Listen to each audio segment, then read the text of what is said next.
Hey y'all, so do you remember my video where I was talking about my teeth getting burned off and how I can tell where the laser is being directed into my mouth because it will be numb, and I use cold water, swish around in my mouth, and I can tell the direction where the laser is coming from? I can't remember exactly what video it is. I'll try and find it and link it.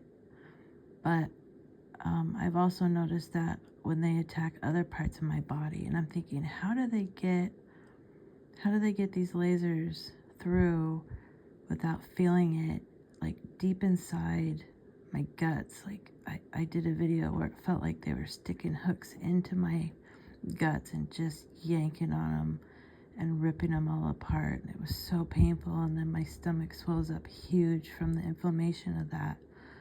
Well, I was just sitting here praying and thinking, and I just thought, you know what, I bet there's some frequency that causes numbing, right? Because I said in that one video that they use the full spectrum of light and sound and all that.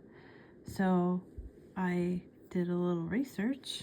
Let me move this down so I can see my screen that flashes right on my screen.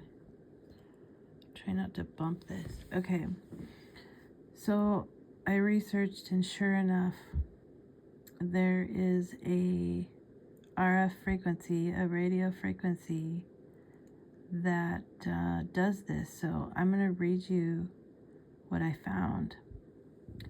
It says radio frequency energy in the range of 0.5 megahertz to 10 megahertz is used to heat the skin and dermis, causing a sensation that can numb or reduce pain, often leading to a numbed or desensitized feeling during and after treatment. And this little bit is referring to radio frequency, like what dermatologists use.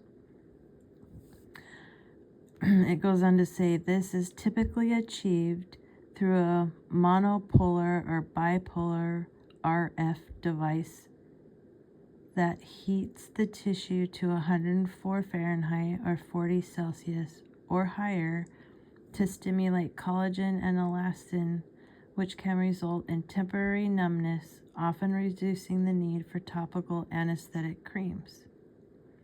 I've also stated years and years ago that one of the reasons I knew that something was being used externally is because I never had wrinkles, ever. Like, I'm just now getting wrinkles and I'm almost 50. Like, I look very young for a long time, compared to people I went to high school with. I noticed they started getting wrinkles and things around their eyes, which you should, but I didn't. Like, my skin is like tight, like too tight. Doctors even diagnosed me with scleroderma because it was becoming an issue restricting movement. And I remember when I was in my 20s, I was speaking with people who were in their 40s, my age at the time, and they could pull the skin up on their hand and let it go, and it would just kind of slowly fall back down and then be wrinkly on their hands. Well, you can't even do that on my hands. When I make a fist, it's just completely tight. Same thing on my face. So that's one of the ways I figured out about this radio frequency being used on me, is because no, there's no wrinkles on my face. Well, there is now, but there wasn't for a long, long time. So to keep reading, it says key frequencies for skin and dermis treatment. 6.8 megahertz is frequently used in advanced non-invasive skin tightening to target upper dermis remodel collagen, and reduce fine lines. 2 megahertz is often paired with 6.78 megahertz in dual frequency systems to target deeper layers, specifically the SMAS system for lifting, like lifting the skin on your, tightening the skin on your face. The 0.5 megahertz to 1 megahertz is common in monopolar RF systems, which penetrate deeper, offering broad heating for skin tightening, particularly on the body. And then it says technologies that induce numbing effects. One is vacuum-assisted radio frequency. Oh, they just hit my heart really, really hard.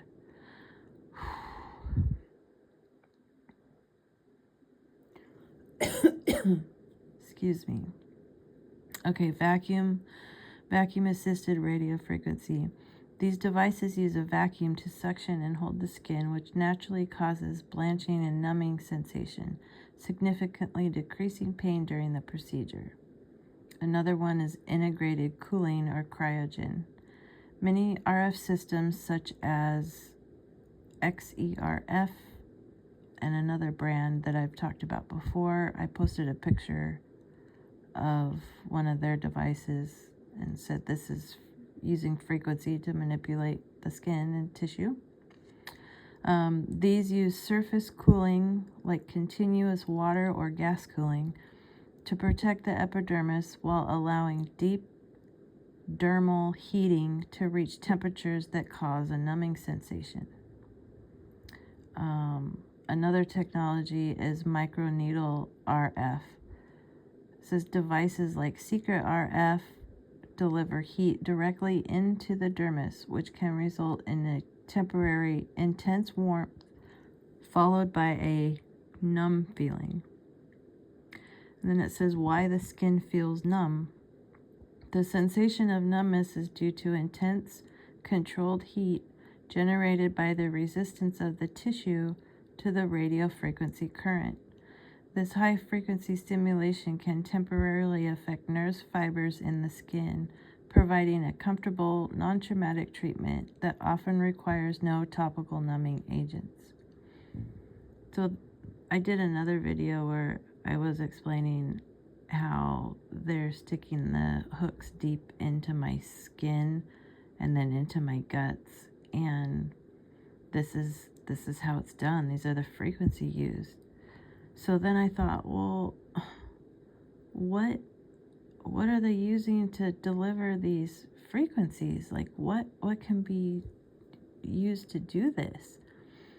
And I'm like, well, I'm always saying there's drones following me around, and they're the only constant in everywhere I go. No matter if I'm in an airplane or a submarine or a car or traveling, no matter where I go, I am constantly under horrific torture and have been my entire life.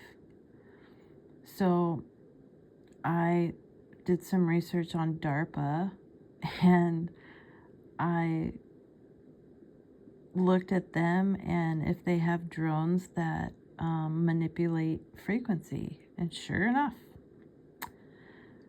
here's what it says. DARPA is developing several drone-related technologies that emit or manipulate radio frequencies and other electromagnetic energy for electronic warfare, communication, and power transfer. Key programs include high-power microwave weapons, stealth coatings, and wireless power beaming. So, number one is high-powered microwave counter-drone weapons. And one is called a Warden, Waveform Agile Radio Frequency Directed Energy. This program develops flexible broadband HPM technologies designed to disable enemy drones and electronics by emitting high-frequency waves. So, right there, DARPA has drones that emit the microwave frequency that heats us up. Another one is called Morpheus, Morfius. It's a Lockheed Martin developed drone demonstrated under DARPA's Mobile Force Protection Program. Morpheus acts as a counter-drone interceptor that uses HPM to defeat swarms. It's capable to act as a non-kinetic weapon using invisible microwave pulses to destroy electronics at the speed of light, effectively acting as a swarm disruption tool. The second one is called AMBER, Adaptive Metamaterials for Broadband Emission Reduction. RF Cloaking. DARPA developed a metamaterial skin that allows small drones to actively manipulate radio waves. They also do frequency modulation. The skin can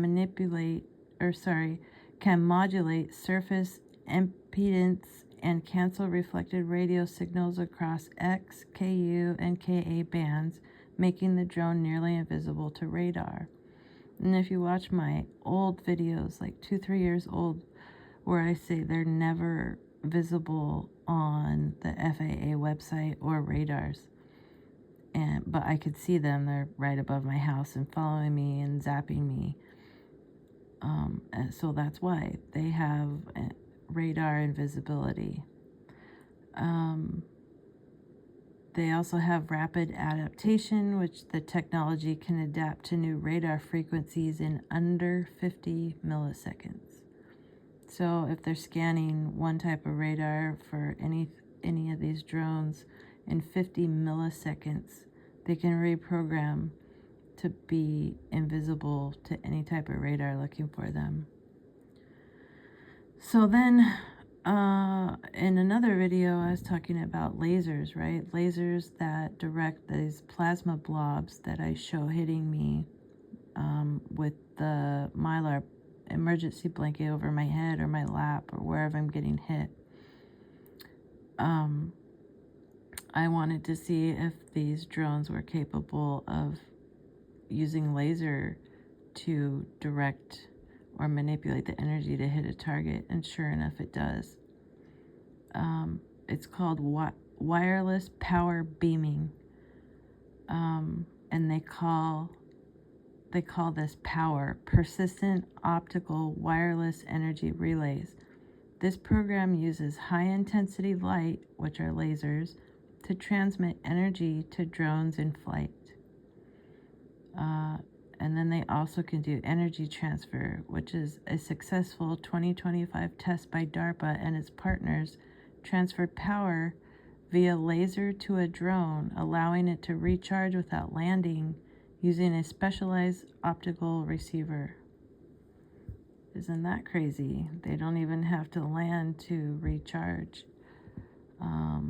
And I'm guessing that's how they keep the implants in our bodies charged, is they just hit it with a laser, recharge it. I don't know that for sure, but I'll find out. Another one is RF emitting sensor payloads. They call them dragons.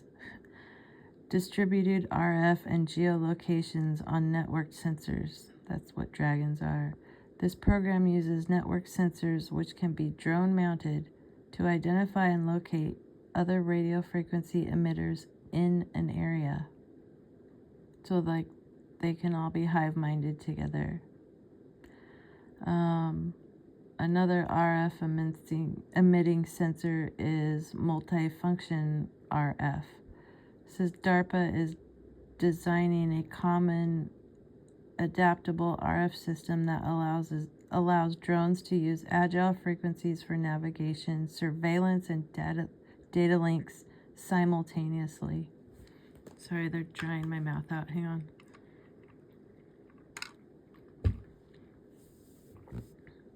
And another aspect is called neural control.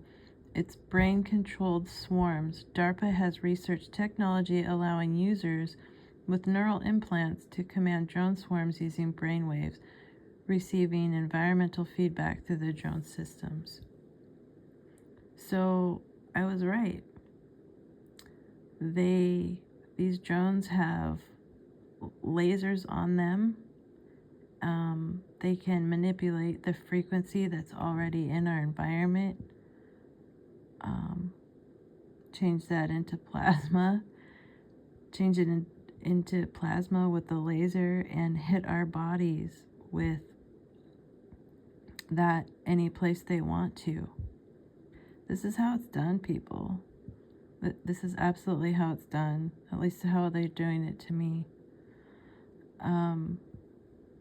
I've showed videos of all of this, and this connected all the dots for me.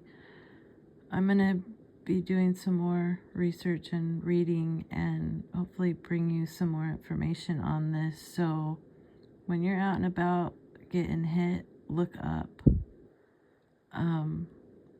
At night, look up. Try and see where the drones are at. Just know that they can cloak and hide and shapeshift during the day and the night. Now, I don't know if these capabilities can be mounted on something else. That's what I'm looking at, and what kind of power source that takes and everything. But this is hopeful to know this, like that all the experimenting I've done with, water and trying to figure out where I'm getting hit and showing proof of that and showing the wounds and just really paying attention to my body and my environment and what's happening around me, other than the distraction they're constantly throwing us. This makes sense to what's been happening to me with all the drones. And I have videos of the drones flying under roof lines and turning right at me, and it looks like a strobe light goes off, which is a laser, and then I get hit. So this is how it's done. It's Cagey. Talk to you later.